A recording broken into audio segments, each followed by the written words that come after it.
新聞頭家先來關心，輝達的執行長黃仁勳昨個招集台灣供應鏈的大頭家做伙食飯。面對中國華為的先進封裝布局，黃仁勳認為這是華為的一項突破，不過並未威脅到台積電。只是也坦白講，咱台灣上界需要加強的關鍵，有關係人員。訪問台灣行程來到第6天，輝達執行長黃仁勳禮拜暗時，擱在選佇個正有台灣味的餐廳，請台灣供應鏈的友伴食飯。第5屆舉辦調關宴，大頭家坐幾排翕相，台積電董事長魏德嘉、廣達董事長林百里就坐佇黃仁勳兩邊。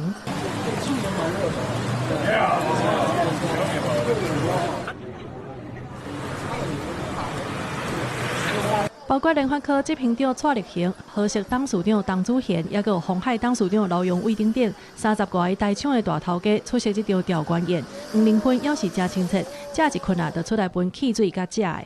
米粉有夠好食，迄湯有上好食啦。黃仁勳、魏德嘉甲劉揚偉3個人做伙來到餐廳外口分汽水甲食的，就連黃仁勳的囝兒也真罕得出來甲民眾互動。黃仁勳食飯飽，講到 AI 供應鏈，伊講 AI 是史上上大的科技市場。面對華為公司先進封裝布局，黃仁勳認為這確實是華為的一項突破，不過並未威脅到台積電。台灣未來上需要補強的關鍵就是能源。Every company, every industry should use AI, and this way we can apply this incredible technology that started here in Taiwan, built here in Taiwan. Use it ourselves. It is so useful. Why does not Taiwan use it ourselves?